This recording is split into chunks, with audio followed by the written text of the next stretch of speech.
kachupa! Nandito na naman ako. Kasama na naman ako ng asawa. So, magdi-deliver kami and it's just one day lang. Sumama ako kasi wala namang masyadong ginagawa sa bahay. So, ayan. Magkakantuhan na naman tayo mga kachupa. Medyo maaga pa ngayon dito. Ayan. Alas 6 ng umaga. 6:50 na dito ng umaga. Dapat kanina kaming mga alas 5. Eh, kaya lang, konti lang ang de-deliver namin for today. Kaya medyo nagpa-late yung asawa ko ng isang oras. Kasi usually pag nag-i-start kami magbiyahe, alas 5, start namin, nandito na kami. Mga alas 6, nakaano na kami, nasa road na kami. Pero ngayon, nagpa-late niya kasi ilan lang ang i-deliver namin. Dito na naman tayo sa truck. Magkakentuhan na naman tayo mga kachupa. So, good morning mga kachupa. Hindi pa kami nag-aalmusal. Wala pala kami almusal dito. Tinanggal ko na yung almusal ko dahil hindi siya nakaka-healthy sa akin. Kailangan talagang mag-fasting tapos alas 12 early. Baka mamaya kumain ka na naman. Ay, nako, Winnie.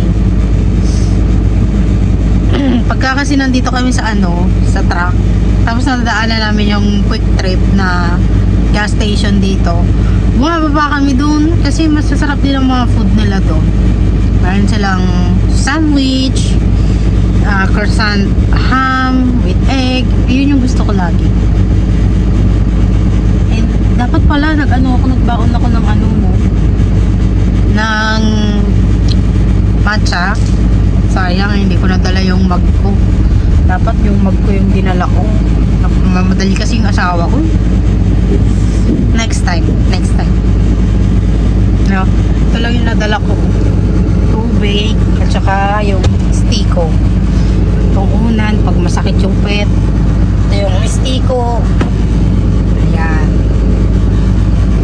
Alam mo mga kachupa, masaya naman dito sa Amerika. Pero kung paprangkahin ko kayo, may times na nakakalungkot siya kasi mahirap pag wala kang kaibigan dito, wala kang kapamilya, ang tanging meron ka lang asawa mo. Sobrang ang lungkot. Pero ando naman yung mga stepkids ko, lagi nila akong yung pamangkin ng asawa ko, lagi nila akong kinakausap. Okay naman, at least kahit pa paano sa mag-iisang taon ko na dito sa March 19. Kahit pa paano nakaka-adjust na nare-realize ko na yung buhay na pagka nga pumunta ka rin sa Amerika, sobrang simple lang. Dito mo marirealize yung presence ni God. Totoo yung mga kasyod. Hindi ako nagbibiro. Mga baka nagbibiro.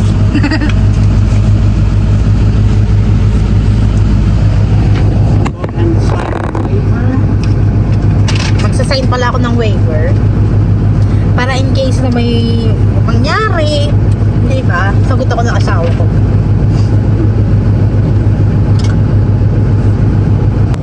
Nag-frozen yung pen. Lamig kasi. Ano ba ang date niya? I didn't know it's March 13 already. Yes, it is. So fast.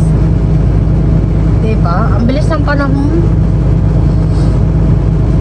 Pero siguro kung nag-work ako, mas malalong mabilis. Buti na lang nag-work. B, alam you know, B, when I got here, I realized the presence of God because I didn't have anything to do. Yeah, because when I was in the Philippines, why you didn't put it there? I'll drop it off after work. Oh. So I forgot. He doesn't need it right away. Because when I was in the Philippines, I didn't see or I didn't feel any presence of God because I was always busy doing my work, looking for money,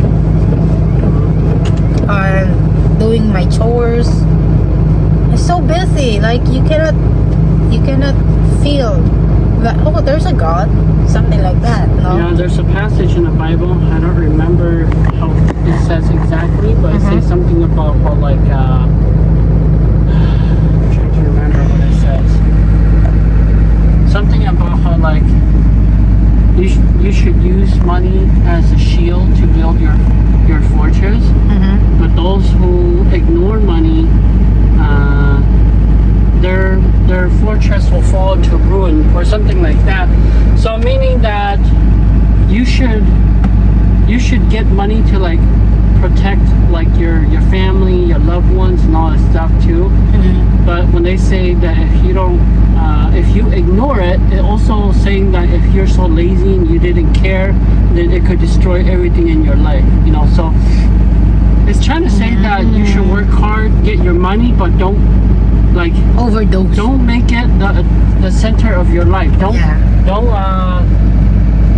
worship it. You know? You just use it to protect yourself. You know. And your loved ones. Yeah.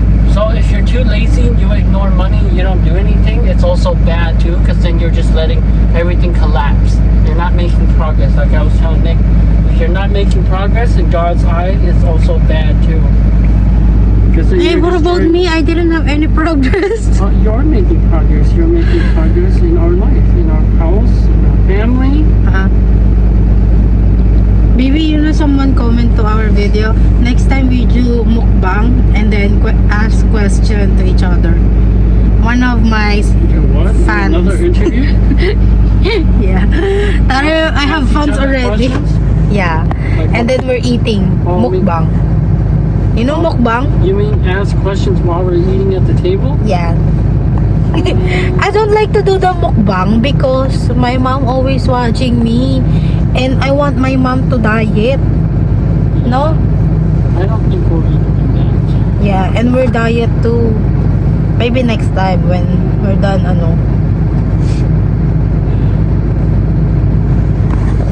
Ang hirap lang dito Kashupa. Wala akong hawakan ng cellphone. Pero kung may lang ako, DJI camera, dyan lang yan, no? Diba? Pero next time, siguro pagka sumahod-sahod na. Kasi nga, yung aking sahod, sense lang siya. Sense lang ang kita ko doon sa YouTube ko. Kasi nga yung viewers ko, kakaunti lang. Pero sana dumami, no? In God's perfect time. Pero alam ko rin naman na one day kung sasagain ko talaga to, talagang makikita rin ako ng mga tao, makikilala rin ako ng tao. Pero ayoko maging famous, mga kachupa. Ayoko. Kasi ayoko maging katulad ng mga artista na magtatago pagka pupunta sila ng mall. Ayoko nang ganun. Kaya gusto ko kung magiging famous man ako. Ready? Magiging famous man ako. Yung normal lang. Ayoko lang masyadong super famous. Okay, Kasi ayoko na pagkakaguluhan. Kaya gato yung tsura ko pagkakaguluhan, no? Pagkakaguluhan may mga gato. Pagkagara na kami mga kachupa. At update ko kayo pagka naka-stop na kami. And then sasama ko kayo sa aming road trip.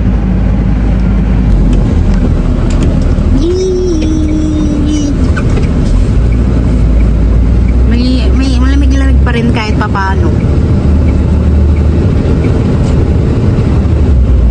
Wala na, there's no moon na.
kami sa first stop. Nagkukwentuhan kami ng asawa ko kanina. Kaya ako sinuot tong aking ang aking bonnet kasi medyo malamig kanina. At saka maganda siya kasi nakikita na may tao rito kasi ito colorful eh. Wala lang, share ko lang. Sabi niya, ang mga pinagsasabi mo, wala namang katuturan. Kanina pala, nagkukwentuhan kami ng asawa ko. Nagkukwentuhan kami na pagka ang isang tao may sinabi sa yung about sa other people na para kumulo dugo mo, yung parang ganon, para mainis ka. Kunwari yung kaibigan mo may sinabi sa iyo tungkol sa ibang tao. Tapos sinabi nito, uy, sabi nung ni ganto, daw, hindi daw maganda yung mo, ganyan. Yung parang, let's say for example, lagyan natin ng para mainis tayo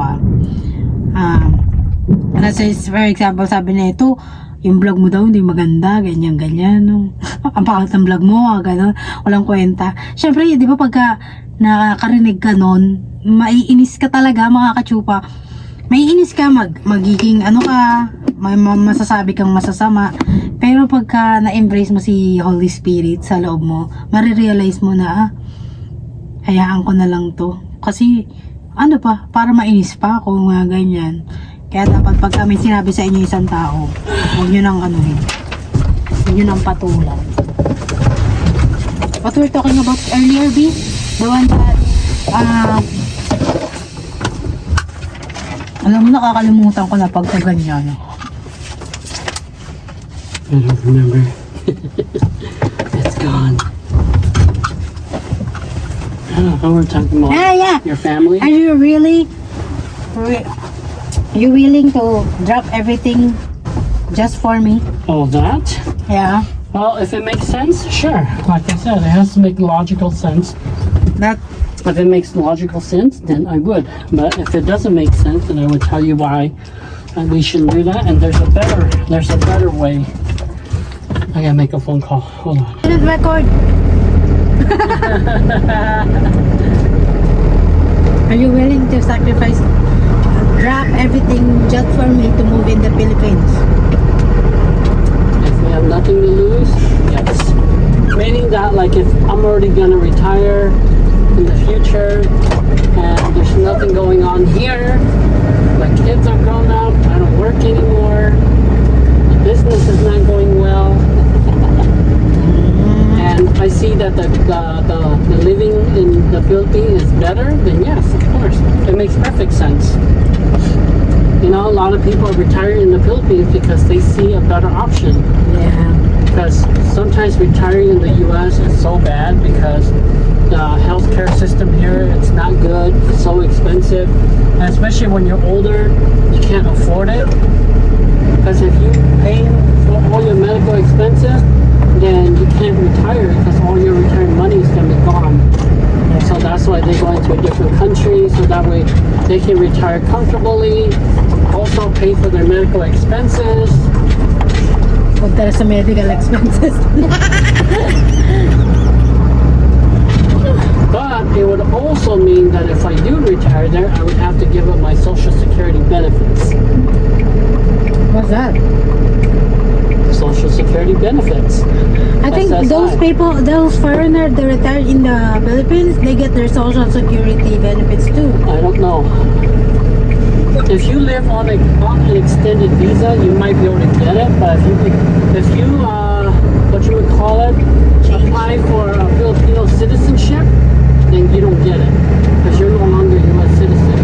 See, if you apply for a Filipino citizenship, then you can stay there permanently. But then you have to give up your Social Security benefits. So that's one thing that you'll have to sacrifice. But if you just live there on a visa and you keep extending it, then you might still be able to receive it. And if I do retire there and I'm going to keep my Social Security benefits, I think I'm just going to live there on a visa. Meaning that every 6 months you have to renew it. So you can keep staying there, but you also get your benefits. It's the same thing, you're just paying.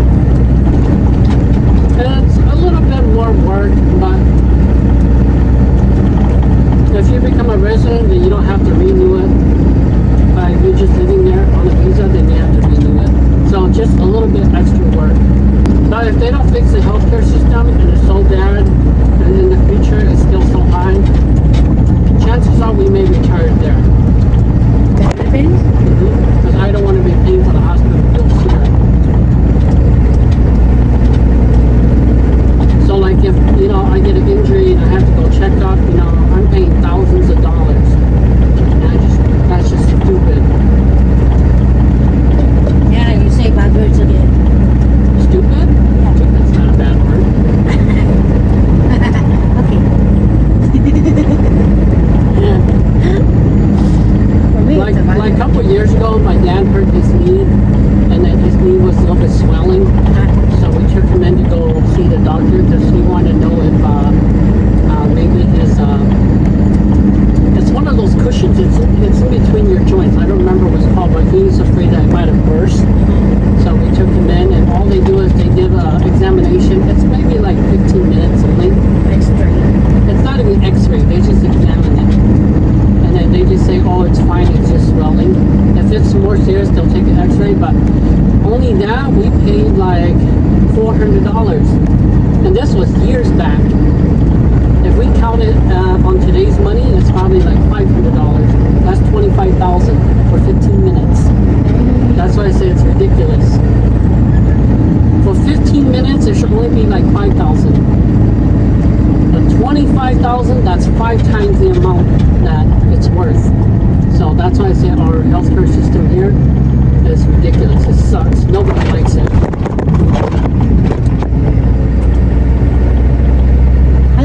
I bet you that in the Philippines, if you get a 15-minute examination like that, it's only going to be maybe 5,000 or less.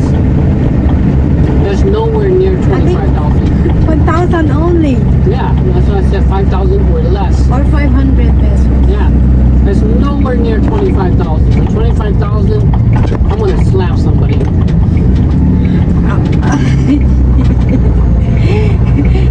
You cannot control your mouth.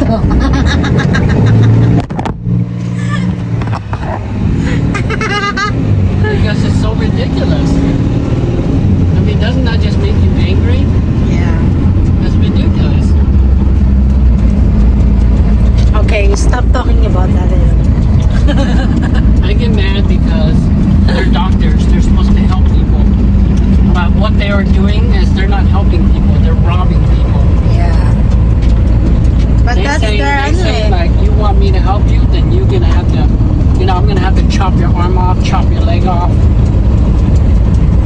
That's why they use the metaphor of an arm and a leg. It's going to cost you an arm and a leg, meaning that they hurt you so badly. They take from you. They take your arm and they take your leg. It's going to cost you an arm. The people nowadays, they want to be doctors or, you know, to earn more money, Yeah. not to help people, to Yeah. earn more They're money. just being a doctor to make money, not to help people. Yeah. Back in the day, it Yeah, was back in the opposite. day, yeah, it's opposite. They want to be a doctor to help people. But you know, that's why I'm so happy. There's some people that they want to be doctor just to help, not to become rich Yeah. or so.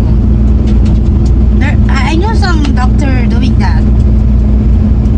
And I see that in the Philippines, it's still kind of like that, so that's why I say Some that's one- doctors, yes. Yeah, I do like it that, you know, they don't charge you an arm and a leg for a visit. Yeah. And even the dentists are still good. They don't charge you an arm and a leg for a visit. And we have private and public hospital. Yeah. Here, they don't have. No. Here, everything is the same. You don't have a choice. Okay. I guess. So, wala kami makakachokba. Earlier, I was asking my husband if he didn't meet me and then he only have his cousin, he doesn't have kids, That's right. and where did he gonna give his house when he's gone? So what can you answer that question again? I said I'm probably not going to give it to my kids because they show me If you didn't have kids, if I didn't have kids, I don't know, maybe the next person that is good to me and closest to me and, you know, my siblings. So, I don't know, maybe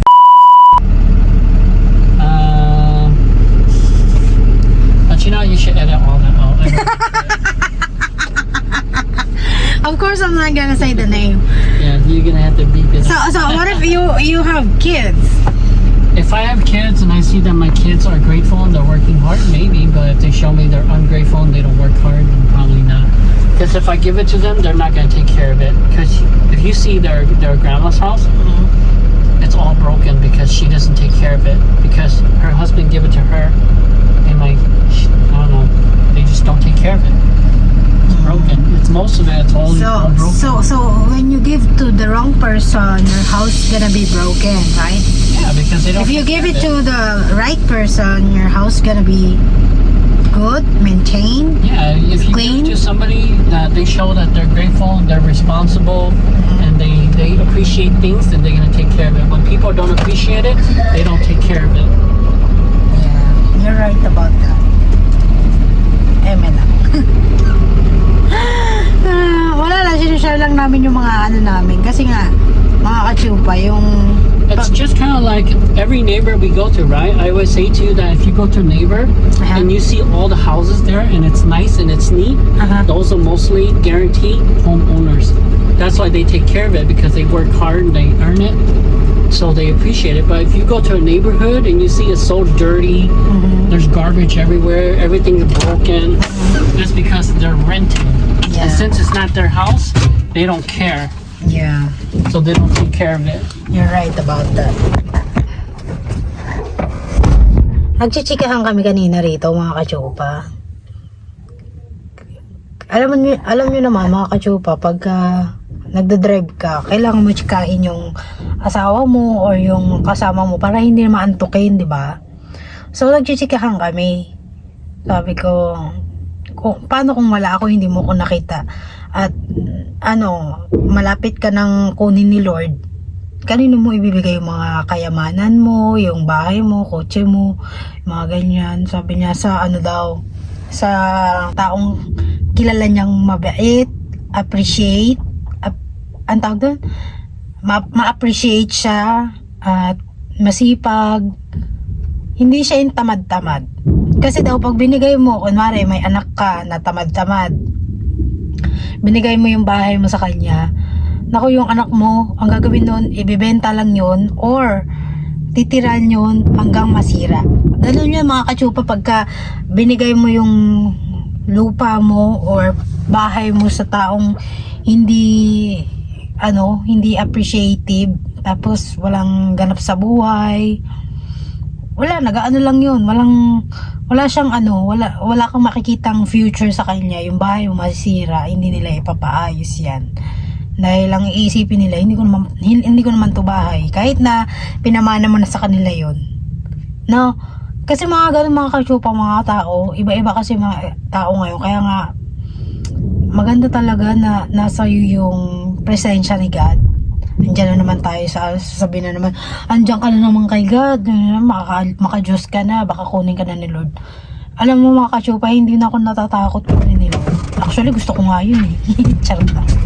Baka kunin na ganun. So, you're only gonna give your house and your old stuff to those people that have if he's grateful, he is working hard, and he has God, right? Well, I wouldn't necessarily say God, but if they did have God, I think that would help. But if I see that they're going to take care of it and they're grateful and they appreciate it, then yeah. Because I know that they're not going to destroy it. Yeah. I mean, why would you give They're gonna something- love it, right? Yeah, why would you give something away to somebody who's just going to destroy it? You spend your whole life building it and then they're just going to destroy it. Yeah. You know, I spent and dedicate my life to pay for the house, to keep the house maintained, all that stuff, and then give it to them, and they just destroy it. You know, that would be, to me, it'd be an awful waste. So I just wouldn't do that. Even if they're my kids, you know, if I see that they're not going to care for it because they don't appreciate it, then I'm just not going to give it to them. Like for example, you win the lottery, right? You're not gonna give any money to the kids or to your loved ones. I think I would help them, but I wouldn't just give them money. But if I see that, like I said, for example, if I see that they're working hard, they're, you know, going to school and they learn how to understand the value of money and they appreciate it more, and they know how hard it is to earn money, then eventually I'll probably give them some and say, hey, you know, now you earn it, I'm gonna give you some. But I don't think I would ever reveal it because it's just a bad idea to do that. What if this is the bad situation, huh? What if in your family there's none of those kind of person that you choose? You're willing to give it to the government or what? Oh, of course, I'm gonna always try to inspire and encourage and like lead them in the right way, so they're gonna become that way. But if they choose not to listen, then if it goes back to the government, it goes back to the government. Just not gonna give it to them. And that's just You said earlier that it's gonna help them, something like that, yeah, it's actually gonna help them in the long run. because they're gonna learn how to. Yes, but if you just give it to them, then you're not helping them. Because see, Jesus also say there are certain type of people that you should not help, because then you're just enabling like bad things that they're doing. So sometimes helping them is not helping them. Like for example, an alcoholic, right? For example, like your dad, when he asks for money, you always helping him. You think that that's a good thing, right? Yeah. But in God's eye, that's a bad thing, because he's using all that money to get more alcohol, to get more drunk. Yeah. So it's actually, you're enabling his bad habits. So it's actually not good. Even though you love your dad and you always want to give him money when he asks, it doesn't always mean that it's good. So that's the reason why I said that I'm not going to give it to them if it means that they're not going to be good. Exactly. Like if they're lazy, they don't go to work, they don't work hard, they just waste money all the time, like buying drugs or going out and going gambling, something like that, then I'm not going to give it to them. Because if I give it to them, I'm only enabling them to do it more. And in the end, it's not benefiting anyone. And in worst case, God might even hold that against me, because I'm actually making a sin by enabling it. Yeah. You know, so unless I see my kids are good, they're studying hard, they're working their job, they're not just laying around. Because, you know, actually, believe it or not, one of the sins is actually just laying around and doing nothing too. I have a same then. No, they call it being idle. They call it being idle. I have a same. I didn't have anything to do, just vlogging. But you're not idle. You're always doing something. You're being productive. You're doing a vlog, you're cleaning the house, you're preparing food, you're doing lunch. When I say laying around, meaning that people who do absolutely nothing.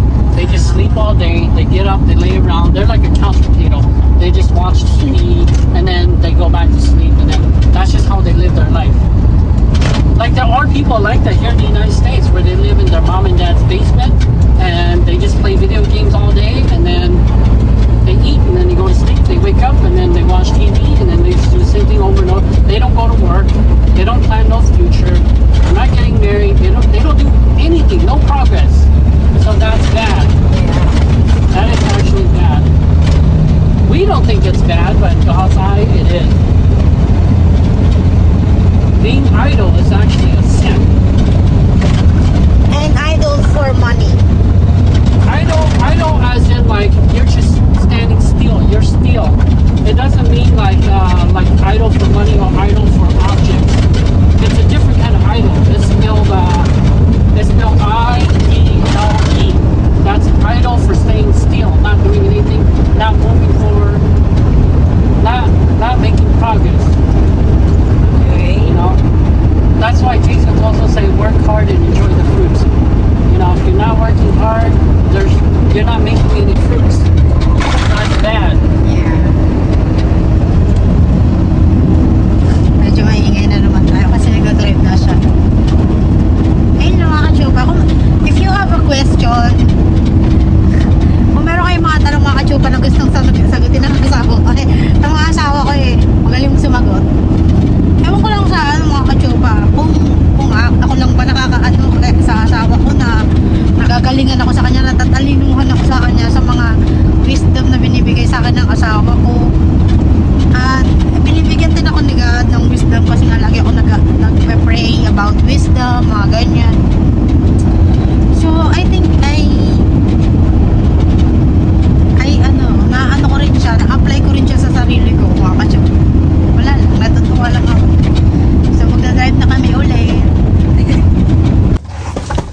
kachupa, break time namin ngayon. At kakain tayo ng ano sa quick trip. Sabi ko kanina, kakain kami sa ano. Thank you. Goodies. Sa KFC. Kaya lang wala kami nakita sa KFC. So kain tayo mga kachupa. Habang nagbe-break time kami, magkwentuhan tayo. Nag-order ako ng what's this called? That it's chili chicken soup. Masarap to mga kachupa.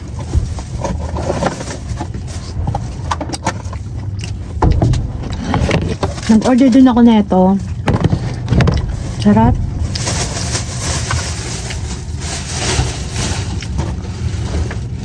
You realize you drink almost all the water already. But this one is so hot. Spicy or hot? Hot. Until it cools down a little bit, stir it. That'll help cool it down. I like it when it's hot. You like it when it's hot? Kain tayo mga kachupa. Let's pray real quick. Ay, oh, I forgot to pray. Dear Heavenly Father. Kain na tayo mga kachupa. I forgot to pray. Sorry, Lord. And thank you for my husband always. It's okay. Edit that out. Always. You want to try? Good. Rin pala ako ng ano, baka bumili ako ng fruits. Kasi ito na yung pinalit ko sa snacks ko. Tikman natin to kung masarap ba talaga o hindi. Kasi nakikita ko to lagi, hindi ko nakukuha. Kaya ako siya kinuha kasi may rice. How to open this? You want me to open it? Maybe that's delicious. Can I taste it? Okay. Sarap, parang cheesy. Good. Leave this here in case you want to seal it back up. Kain tayo mga kachupa. Kain po mga kachupapis. This is ginger. I love ginger. I think ginger gives me good throat. I don't have any. I think some of it's good, but if you have too much of it, it's not. It's very hard on your kidneys. Kain na.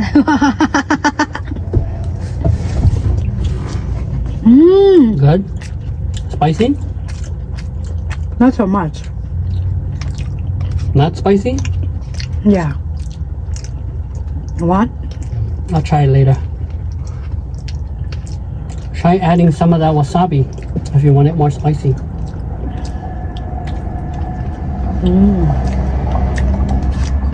Sarap pala na ito. Alam niyo mga kachupa, since nung tumira ako dito, na-realize ko yung ganda ng buhay dito. Kaya pala ang dami rin pala talagang taong gustong pumunta rito. Kasi nga, tahimik. Maano mo talaga yung presensya ni God. Makita mo yung tanawin, napakaganda, walang kalat. Maganda mga kachupa. Kaya na-realize ko rin na ang dami rin tao talaga na magpapakamatay, makapunta lang dito sa ano na to. Ay, you don't have spoon. I brought one extra right here. Good.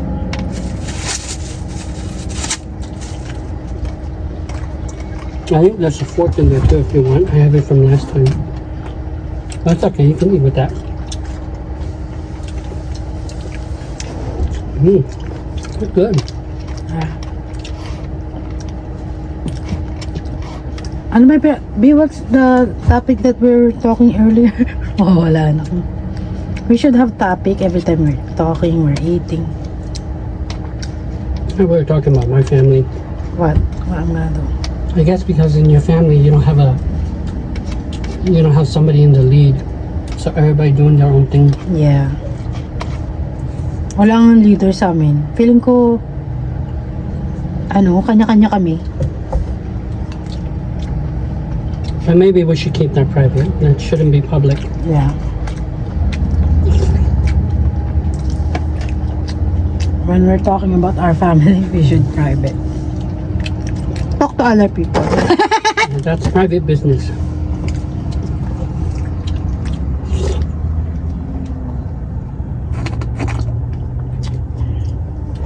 Maybe you can... Go ahead. Meron na kang chicken mga kachupa. I think the key is just staying humble, being grateful, knowing where everything in your life comes from that God gives to you. Then I think things are going to be good in your life. Baby, open.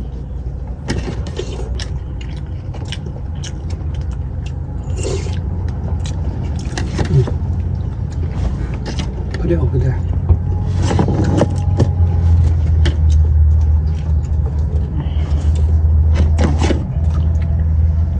What? I'll try later. Ah, I thought you want it.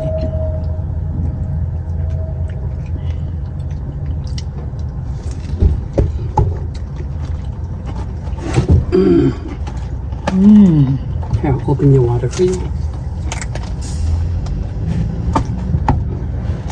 Cool. What? Baby, why you really love me? Because I love you. Why? Because I'm sexy? Does love need an explanation? I said, does love need an explanation? No. I think not. Okay, what is the reason why you started to love me? Because I see that you're good.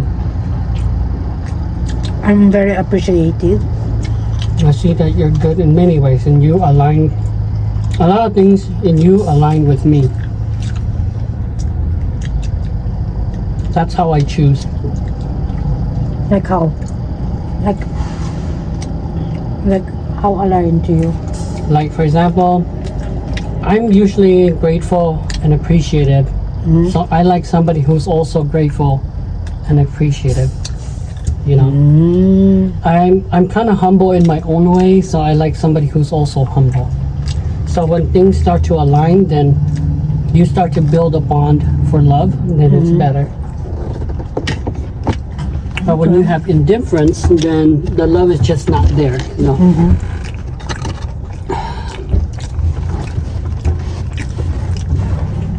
Nasama ko na kayo sa aming lunch break.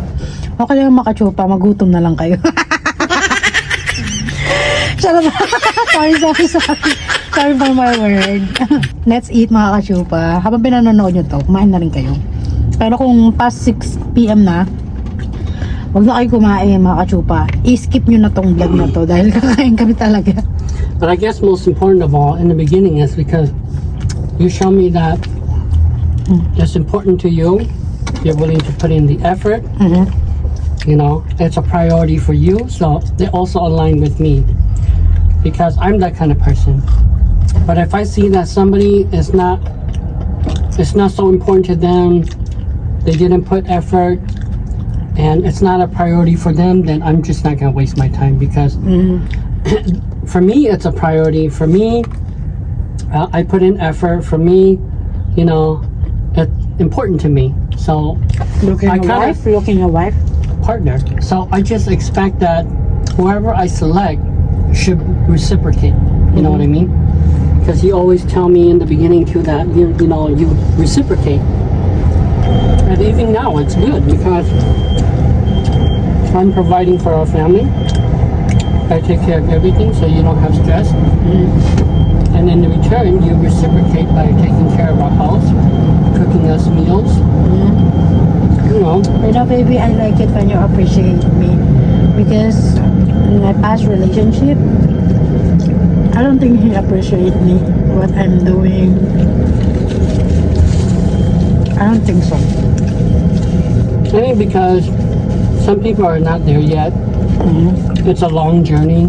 It's a hard road that you And have you're to like take. that too before, you said? When I'm younger, I didn't know how to appreciate some things so good. But in time, like I say, your eyes start to open more and more and more.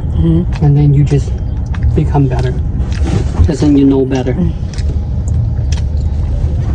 You eat this, oh?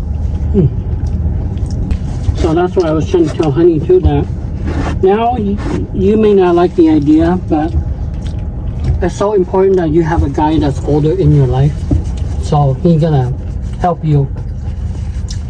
He's gonna lead you. He's gonna protect you. He's gonna provide for you. And if you look up to him, that's gonna make the relationship better. But if you're with a person that's your age or younger, you're always gonna look down on him. So it's not gonna work out.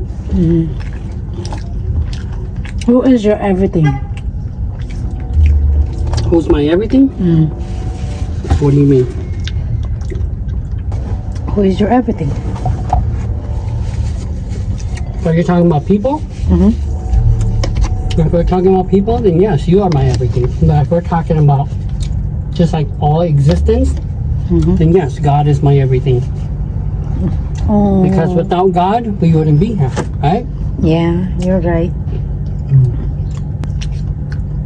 So why you choose me? Because you're my other half.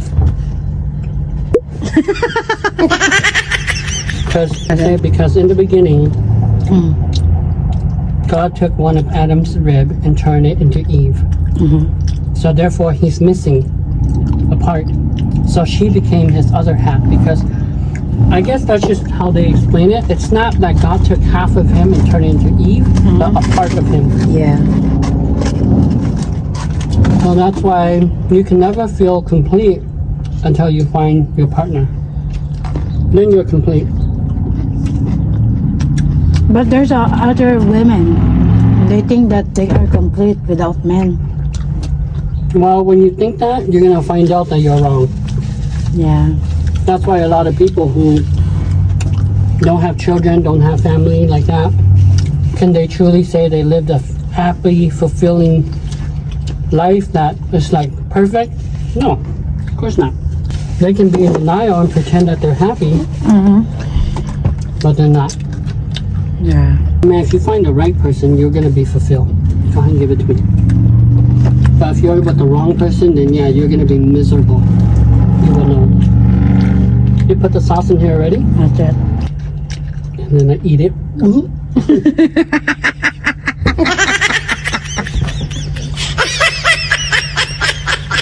Maybe I'm laughing evil. Like the evil. No, not to me. It's okay.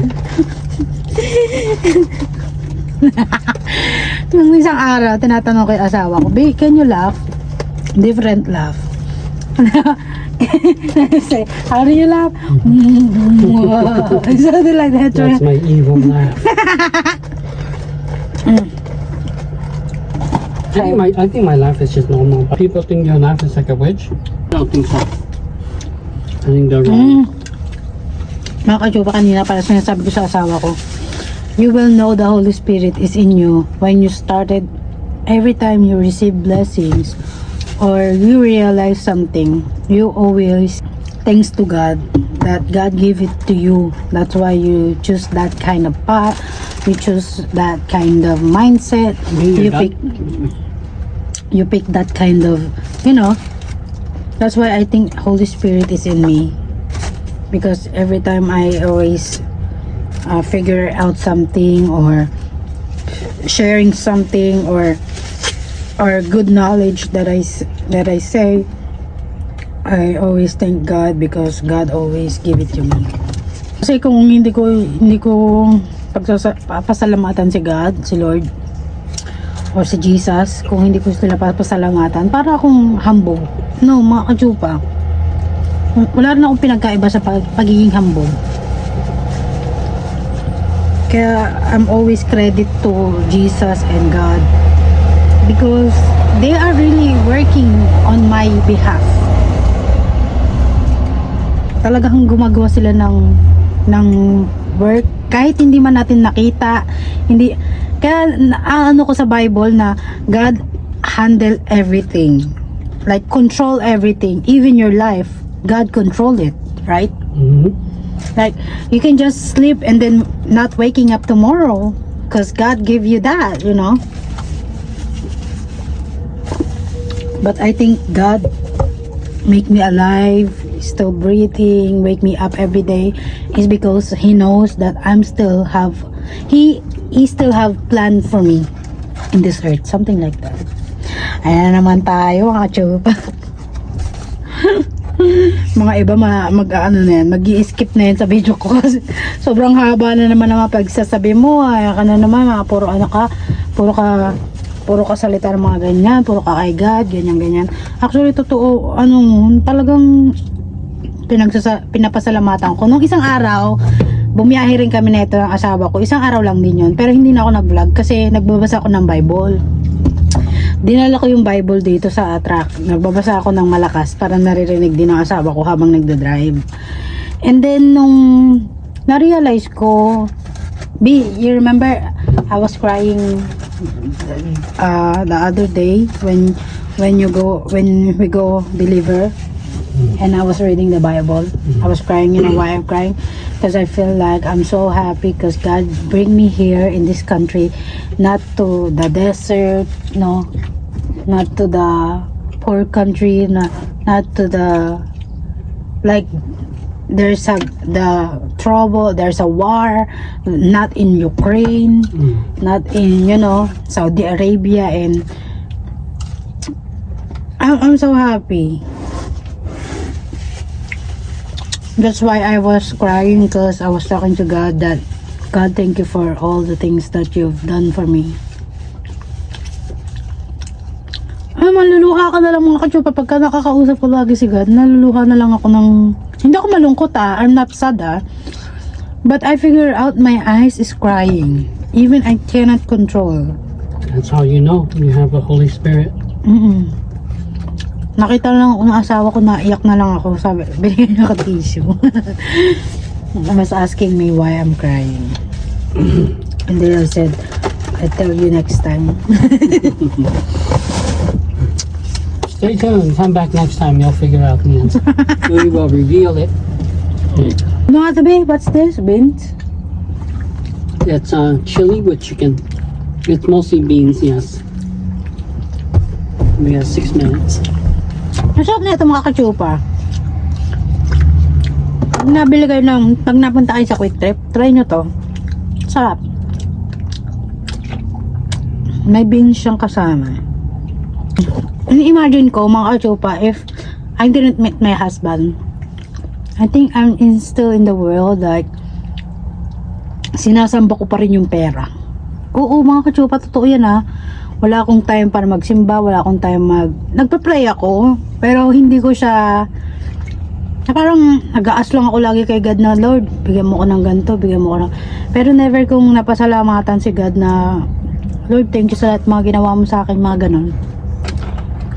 Ngayon ko na-realize na sa sobrang busy ko noon, wala na akong time para kay God, wala na akong time para magbasa ng Bible.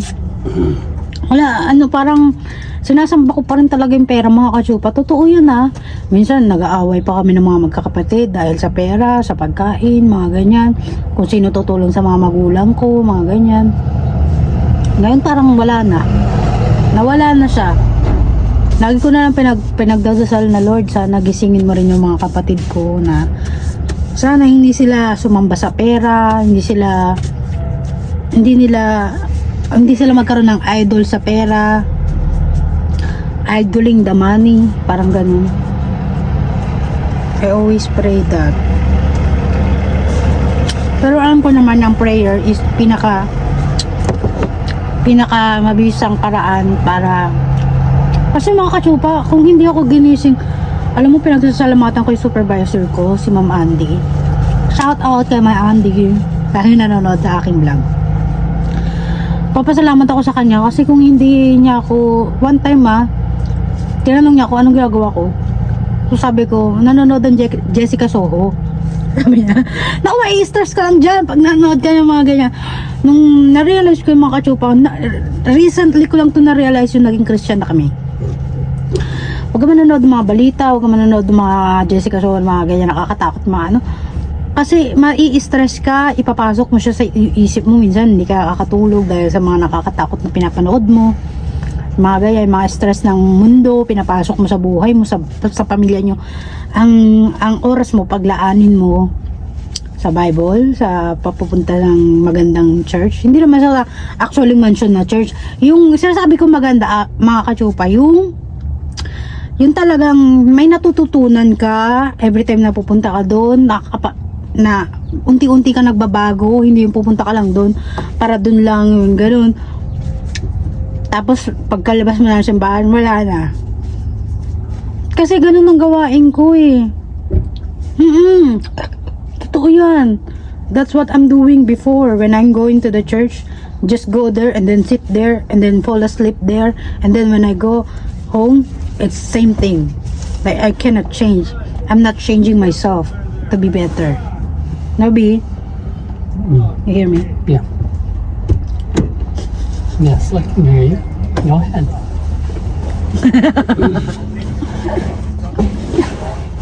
Kaya nagpapasalamat ako sa supervisor ko kasi siguro pinagdasal niya rin ako na magbago, magising na, ganun.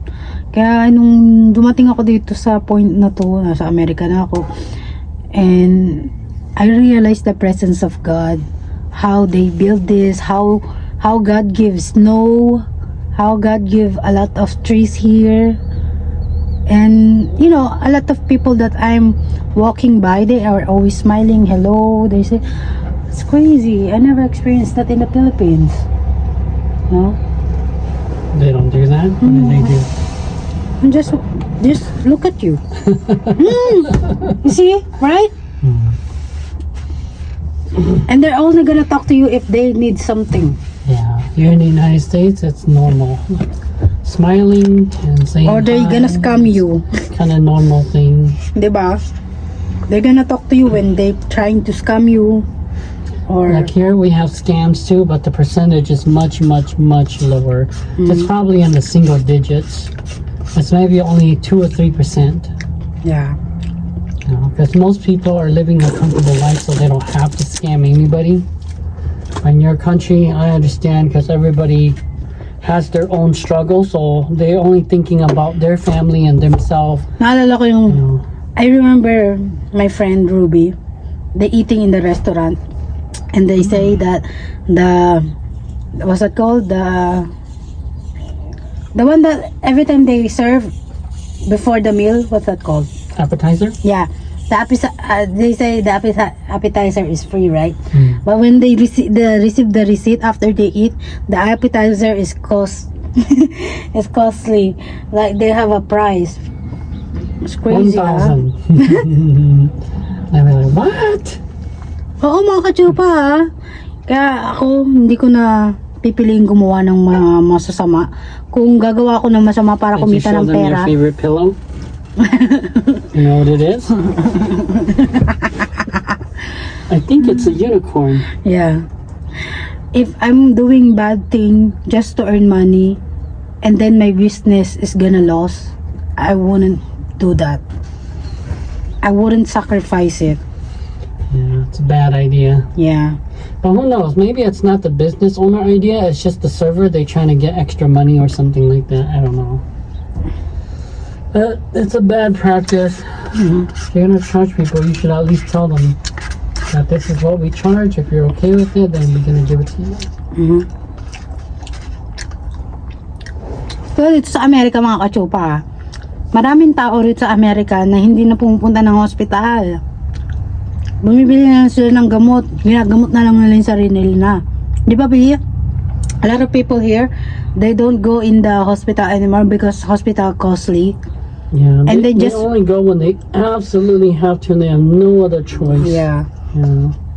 Most people avoid the hospitals. You can ask anybody. They avoid the doctors if they can. Yeah. That's too ridiculous. Sa atin, pagka may lagnat, pupunta lang tayo sa center, libre lang, di ba, mga kachupa? Dito kakaiba. What happened? I have a pimple on my eyebrow. It's okay. Alright, it's time to close, go. close. You ready? Mhm. Our time is up. We have to get going. So, magde-deliver na kami, mga kachupa. Medyo mahaba na yung ating vlog. No. Hanggang dito na lang siguro to. Thank you mga kachupa for watching this, and I hope you enjoy our video, and sana may natutunan na naman kayo sa aking mga sinasabi na kahit walang katuturan, no? Thank you for watching, and God bless.